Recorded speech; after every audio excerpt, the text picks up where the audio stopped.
Ħidma tal-Gvern Malti biex ikunu magħrufa u kkuntattjati l-Maltin li hemm fil-Libja waslet biex iktar Maltin iħallu l-Libja lejn Malta.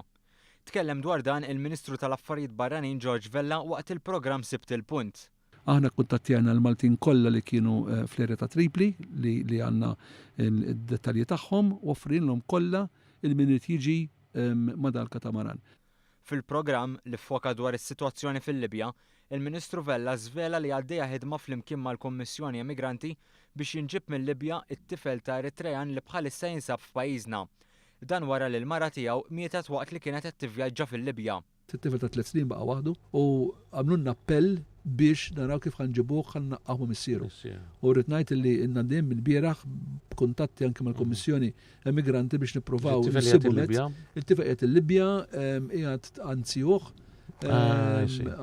però qed nagħmlu minn kollox biex nippruvaw dat-tifel hekk nistgħu nġibuh naqgħu ma' missieru. F'dan l-istess programm, il-Ministru Vella rrefera għal fatt li ħafna pajjiżi qed jalqu l-ambaxxati tagħhom fil-Libja. Iżda pajjiżna qed iżomm lura milli jagħmel dan minħabba li fil-Libja ħafna Maltin għadhom qed jaraw investimenti kbar la darba l-affarijiet jitranġaw.